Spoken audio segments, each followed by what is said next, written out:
দেখেন, যদি এভাবে চলতে থাকে তাহলে হয়তো ২-৪-৫ বছর পরে বাংলাদেশে আরও একটা গণবিক্ষোভ হবে। আর সেই বিক্ষোভটাতে অংশগ্রহণ করবে আওয়ামী লীগের যত নেতাকর্মী আছেন। জীবনের তাগিদে বা পেটের দায়ে তাদেরকে এই কাজটা করতে হবে। এখন কেন এই প্রশ্নটা আসলো? আমরা দেখছি যে গেল কয়েকদিন যাবৎ, মানে এই গত ৪ মাসের মধ্যে খুবই গুরুত্বপূর্ণ কিছু জিনিস ঘটেছে, যেগুলো নিয়ে হয়তো অনেকে কথা বলছেন, আবার অনেকে বলছেন না। বাংলাদেশ পুলিশের বিভিন্ন অপকর্ম নিয়ে আমরা যেমন সমালোচনা করি, আবার পুলিশের সাথেও যখন অন্যায় কোনো কিছু ঘটে সেটা নিয়েও কথা বলা কিন্তু আমাদেরই দায়িত্ব। কিছু মেসেজ আছে, কিছু প্রশ্ন আছে যে ভাই এই বিষয়গুলো নিয়ে আপনারা কেন কথা বলেন না, আমাদের দোষটা তো দেখেন। তো এই ক্ষেত্রে আমাদের দোষটা কি? কথা বলছি একজন সমন্বয়কের একটা ফেসবুক পোস্টের জের ধরে ৬৬ জন এসপি পদপ্রার্থী যারা বিসিএস দিয়ে অলরেডি পোস্টিং করার পথে ছিলেন, সেই মুহূর্তে তাদের অনেকের কপালেই ঘটেছে নানান ধরনের দুর্ঘটনা। শোকজ করা হয়েছে ২৫ জনকে, বাকিদেরও গন্তব্য কোথায় তা কিন্তু এখনও অজানা। আর এই সকল কিছুর পেছনে একটা মূল ফেসবুক স্ট্যাটাস একজন সমন্বয়করা কি এই মুহূর্তে দেশের ঈশ্বর, অথবা প্রধানমন্ত্রী, অথবা রাষ্ট্রপতি?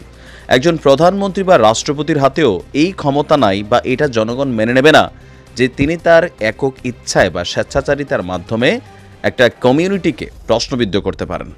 কেন এতগুলো কথা?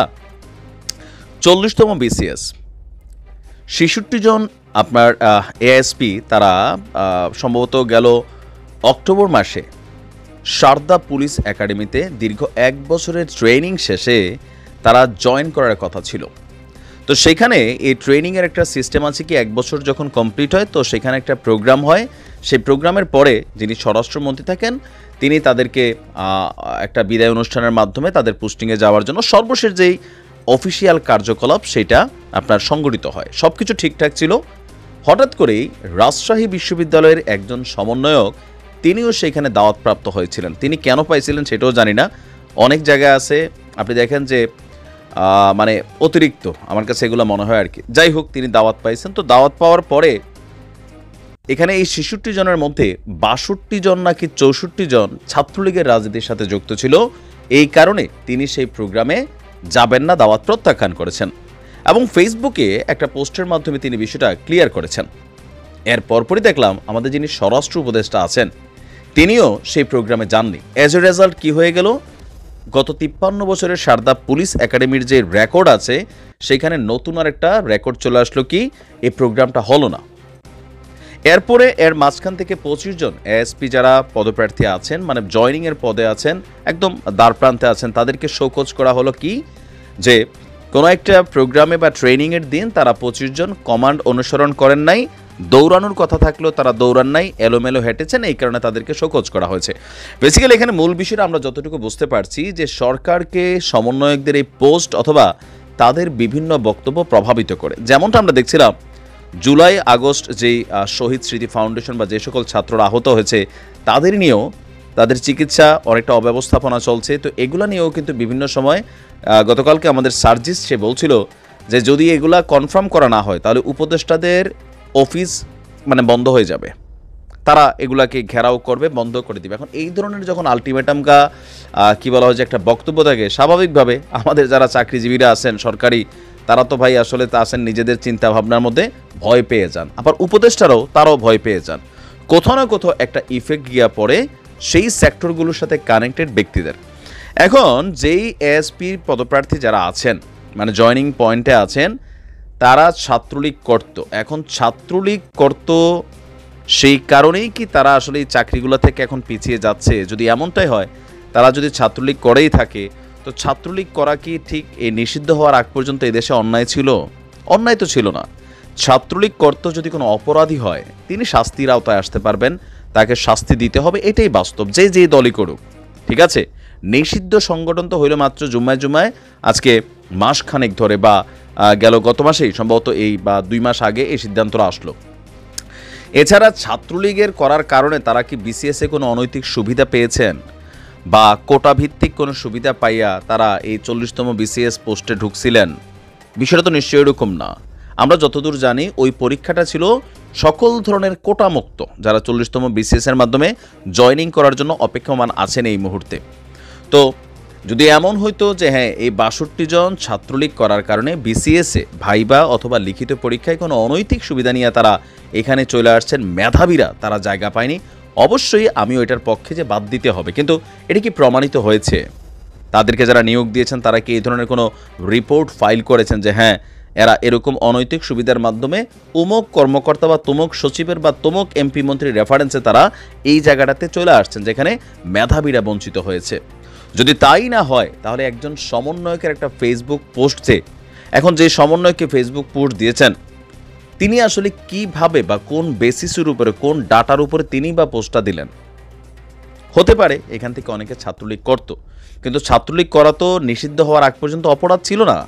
আর ছাত্রলীগ যারা করছে নিষিদ্ধ হওয়ার পরেও যদি পরিচ্ছন্ন একজন মানুষ হয়ে থাকে, সে ছাত্রলীগের রাজনীতি করছে, তাহলে তো ভাই তাকে নিয়ে এই ধরনের সুযোগ নাই। তো সার্জিস, হাসনাত তারাও তো ছাত্রলীগই করতো, তাই না? এই মাহফুজ তারা তো ছাত্রলীগই করতো, বঙ্গবন্ধুর পূজা এরাও করছে। তো এরা তাহলে কিভাবে এখন এই জায়গাগুলোতে বসতেছে? তারাও তো ছাত্রলীগই ছিল। এখানে এই বিষয়গুলো আমার কাছে মাঝে মাঝে মনে হয় যে কিছু কিছু ক্ষেত্রে অতিরঞ্জিত বা বাড়াবাড়ি হচ্ছে।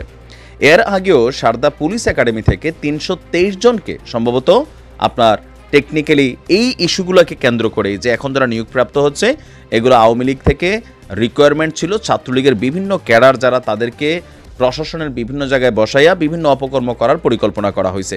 এখন এগুলোর পিছনে কিছু বাস্তবতা আছে। আওয়ামী লীগের সময় এমনও ঘটছে যে একজন থানার পুলিশের অফিসার তিনি প্রকাশ্যে বলতেন এই শিবিরে একদম গুলি করে দেবো। এগুলোর কারণে মানুষের কাছে মনে হয়েছে একজন সাধারণ পুলিশ অফিসার তো এই কথা বলতে পারে না। হয়তো এরকম পোস্টেড কিছু থাকতেই পারে, অস্বাভাবিক কিছু না। তাদেরকে ফাইন্ড আউট করেন কারা রাষ্ট্রের এই গুরুত্বপূর্ণ আইনশৃঙ্খলা বাহিনীর পদগুলোতে বৈশা এই ধরনের অ্যাক্টিভিটিস চালিয়েছেন। তো কয়েকদিন আগে তো আমরা দেখলাম এই সরকারের মধ্যেই যে কোন থানার একজন ওসি তিনি বলছিলেন যে আওয়ামী লীগ টাইমগুলো একদম জায়গা জ্যান্ত পুইতা ফেলতে হবে বা হ্যাঁ গণধোলাই দিয়ে ফেলতে হবে, একদম শেষ করে দেবে নোনান এলাকায় থাকলে। তো এইসব বক্তব্য তো এখনও আছে, তখনও ছিল। তো এই ওসির কি চাকরি গেছে? যদি তাই না হয়, এভাবে যদি প্রতিনিয়ত প্রত্যেক ইস্যুতে, আমার কথা হচ্ছে আওয়ামী লীগ করতো, যুবলীগ করতো, ছাত্রলীগ করতো, যদি সে ক্রিমিনাল হয়, সে অপরাধ করে থাকে, তার শাস্তি নিশ্চিত করতে হবে। কিন্তু এই দলের এই সেক্টর করার কারণে, একটা দলীয় পদ পদবি থাকার কারণে তার ভাই আপনি ফিউচার নিয়ে টানাটানি করলে তো সারা বাংলাদেশের 40% আওয়ামী লীগের যে ভোটার আছেন, পরিবার আছেন, শুধু শুধু যদি তাদেরকে গুতানো হয়, উস্কানি হয়, তো এরা মাঠে নামলে টিকবে কোনো কিছু? এটা তো প্র্যাকটিক্যালি আপনার বুঝতে হবে।